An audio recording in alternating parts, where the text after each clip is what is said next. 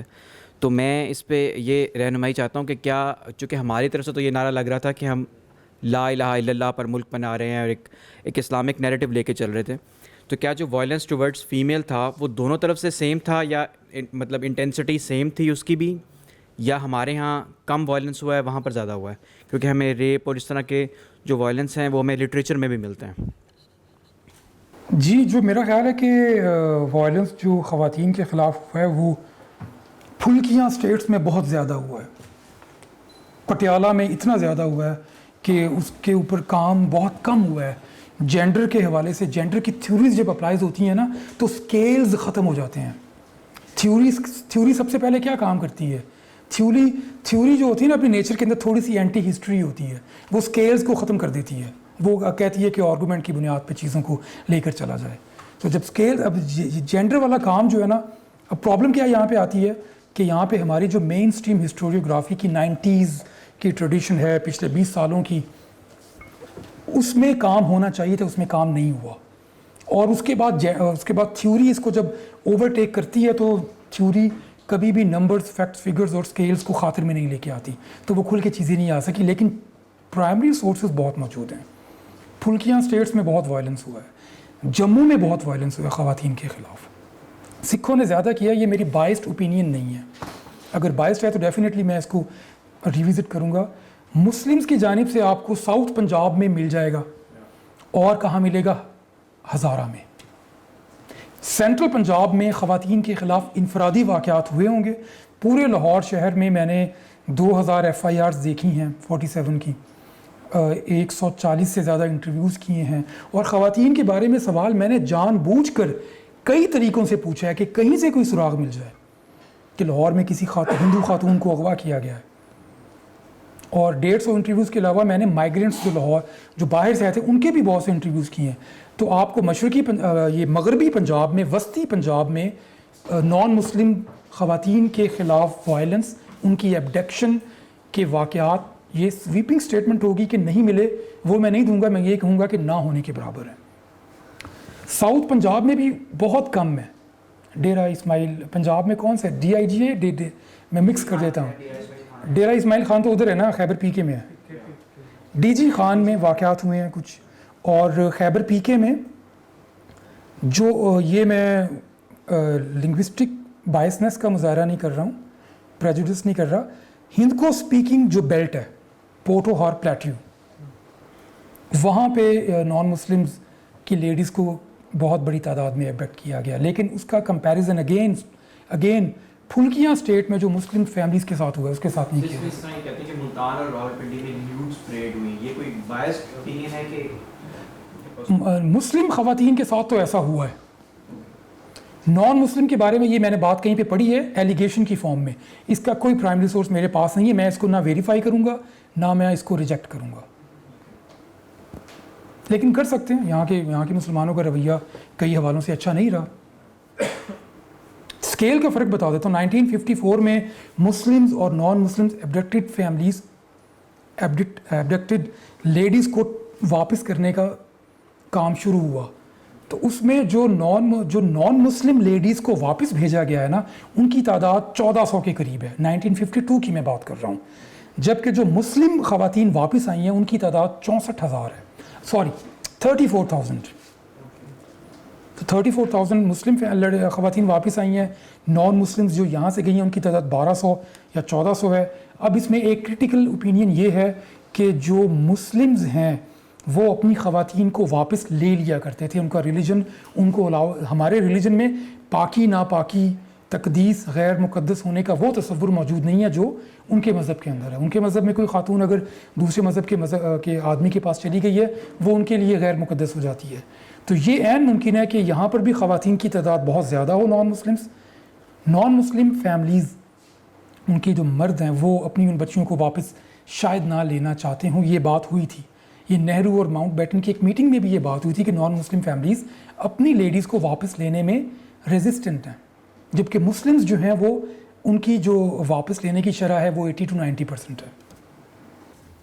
سر میرا آپ سے یہ سوال ہے کہ 9 جون 3 جون کو یہ پلان بن رہا ہے کہ پارٹیشن ہوگی, لیکن اس سے پہلے ہم یہ دیکھ رہے ہیں کہ مارچ کے منتھ میں لاہور میں اور کلکتہ اور پٹیالہ میں پراپر طریقے سے یہ مائیگریشن کا ایک سسٹم یا لوگوں کو ان سٹیز سے نکالنے کا ایک جو واقعات ہیں وہ شروع ہو گئے ہیں.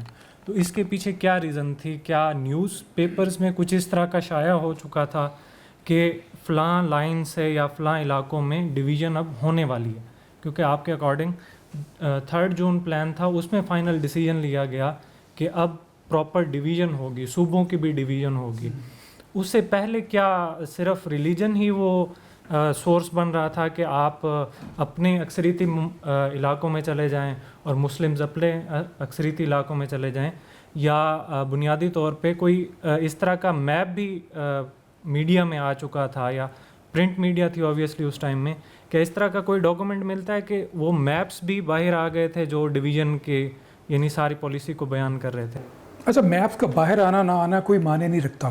یہاں پہ جو معنی رکھتی ہے نا چیز, جو آپ کے سوال کا جواب ہے, وہ یہ ہے کہ 3 جون کے منصوبے سے پہلے کیا پبلک کو اور لیڈرشپ کو اس بات کا پتہ تھا کہ پارٹیشن ہوگی؟ بالکل پتہ تھا ان کو, اور ان کو یہ بھی پتہ تھا کہ کون کون سے ڈویژنز, کون کون سے ایریاز ڈیوائڈ کیے جائیں گے. 45 میں لارڈ ویول نے پارٹیشن آف پنجاب کا ایک میپ بنا دیا تھا جو ٹرانسفر آف پاور کے والیوم کے اندر موجود ہے. اس میپ کے اندر جو ڈیمارکیشن کی لائن ہے وہ ایگزیکٹلی وہی ہے جو ریڈ کلف نے کھینچی تھی. ریڈ کلف کو ہم ایسے ہی کہتے ہیں کہ اس کا وائلنس کی ذمہ داری اس کے اوپر عائد ہوتی ہے. ریڈ کلف کا کوئی رول نہیں ہے, اس بیچارے کا کوئی کردار نہیں ہے. اس نے تو بس یہ کیا کہ اس نے کچھ ٹیکنیکل لیگیلٹیز کو سامنے رکھتے ہوئے کہ سڑکیں کتنی متاثر ہوں گی, ہیڈ ورکس کتنے متاثر ہوں گے, کتنے نہیں ہوں گے, ٹرینوں کے اسٹیشن کتنے, ان 3-4 چیزوں کو سامنے رکھ کے اس نے ڈیمارکیشن کی. اس نے ایتھنوگرافی کی بنیاد پہ ڈیمارکیشن نہیں کی ہے. جو آپ کے ریڈ کلف صاحب ہیں نا, انہوں نے پاپولیشن, ریلیجن, کمیونلزم, ایتھنوگرافی, ان چیزوں کو بنیاد بنا کر ڈیمارکیشن نہیں کی ہے. اچھا, میں آپ کے سوال کا جواب دے رہا ہوں. پبلک کو پہلے سے پتا تھا. 1930 سے آنورڈ یہ پبلک کے اندر بات میڈیا کے ذریعے نیوز پیپرز کے ذریعے سے آنا شروع ہو چکی تھی کہ پنجاب کو الٹیمیٹلی ڈیوائیڈ ہونا ہے. پاکستان بنانے کی بات نہیں ہو رہی ہے, ایک الگ اسٹیٹ بنانے کی بات بھی نہیں ہو رہی ہے. 47 میں 1930 میں جو خطبہ الہ آباد کا علامہ اقبال نے دیا ہے, اس میں بھی انہوں نے کہا کہ جو امبالہ ہے, امبالہ کو الگ کر دیا جائے.